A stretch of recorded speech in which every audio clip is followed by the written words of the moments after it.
you. No way a team can work together. It's all about me all the time. So it's high time big organizations work on the team building model. Every organization, every successful organization, I would say. Because it's a people's business, right? Before you can establish trust with your clients, you need to trust each other. The moment you trust each other, you start opening up. What do you do when you trust other people? You start opening up. You care. You start caring, right? You start empathizing. You create emotional bonds. And that's exactly the relationship that we need to build with our clients. How can we go about building that trust relationship with our clients if you're unable to build that relationship in-house within, right?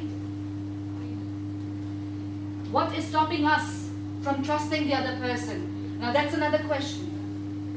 Building trust, talking about it is easy. But thinking about what makes us stop actually comes up with the ideas and ways to overcome those challenges that we have, right? We can talk about every good damn activity on team building, but it won't have zero effect if we don't trust each other. If we don't foster that relationship towards trust and care for each other.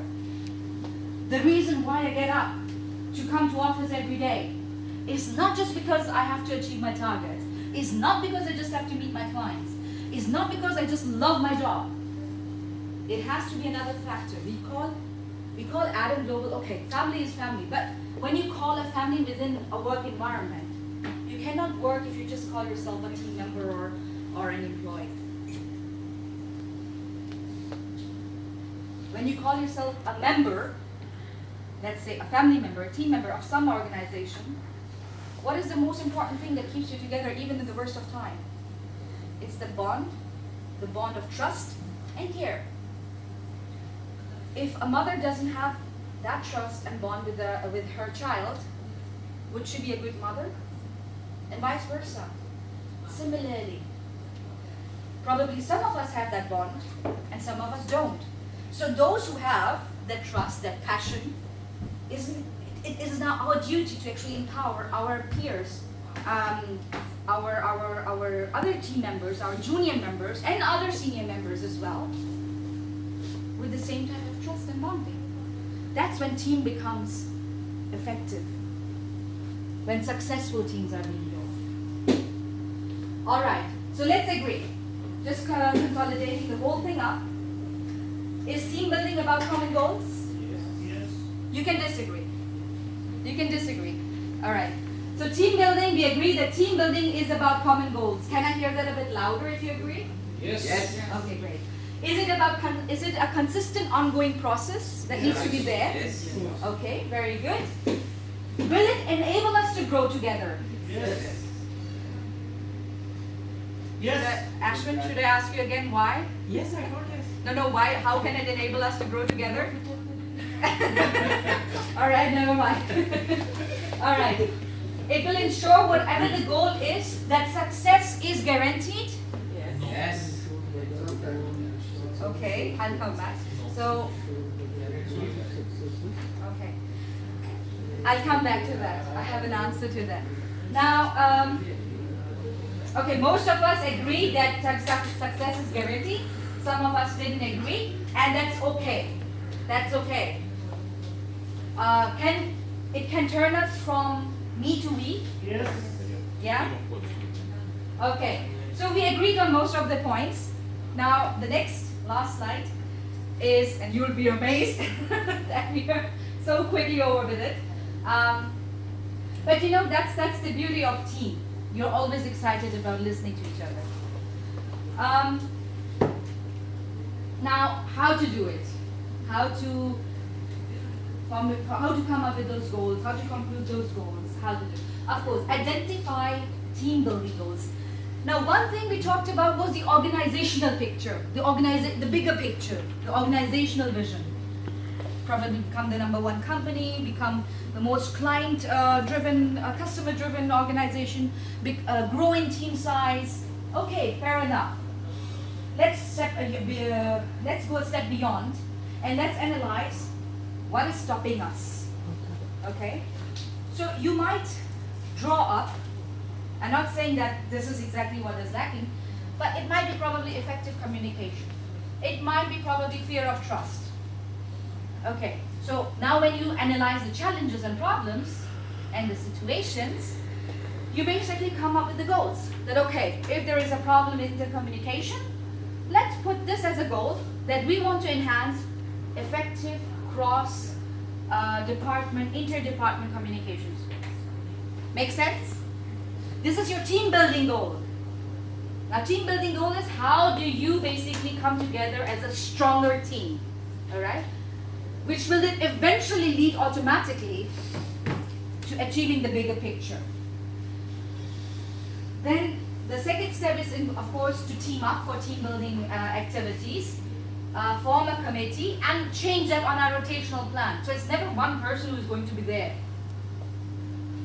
It can be on a weekly basis, it can be on a monthly basis. It's about giving everybody the opportunity to drive as a leader, but not alone, with the team. All right? Instead of making one department responsible, we all, as family members, as team members, become responsible for our actions, right? We have devised an effective method, which has been submitted and can be shared, will be shared with you, in fact, of weekly activities with outcomes. Now, okay, we can do football games, we can do lots of things going out, but we said that it has to be a consistent set of activity. Now, when team building is seen beyond than team building activities, it becomes culture. It's about creating a positive team culture. And in order to create that culture, you need to make it part of your daily life, right? Daily doings, without overburdening what you do already on a daily basis. Make sense? Rather than doing this once a week, we do training workshops and everything, and for the rest of the week it's forgotten. How about if we come up with a plan, there is a plan, that is done on a consistent basis, on a daily basis, but concluded on a weekly basis. So you do a set on a weekly basis, you have a certain goal to meet, there are certain activities that you need to drive, and those activities can be, let's say, activity A, B, C, D, E, 1, 2, 3, 4, 5. A month has 4 weeks, and they go on rotation. Make sense? Would that be something that you think could actually work? Would drive you to work every day with a positive expectation and anticipation, looking forward to the day?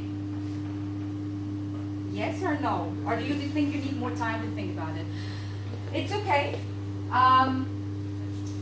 Repeat that activity and measure outcomes collectively as one team. Rather than us doing one-off activities and games and competition. It's not about competition.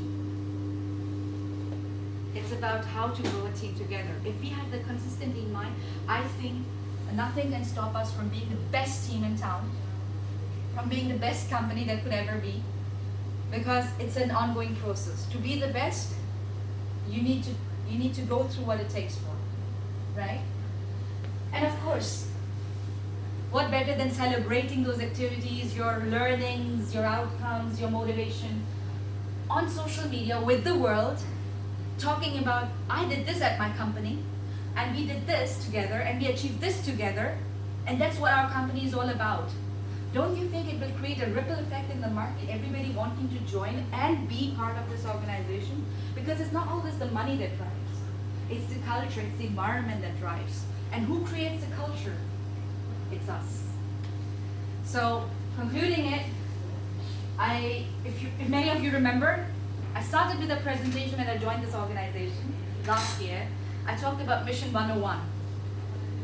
Mission 101 is a mission that was adopted by Nestle as well years ago, and it's called One Vision, no compromise on that, with one team. So you have to be in it to win it. Thank you.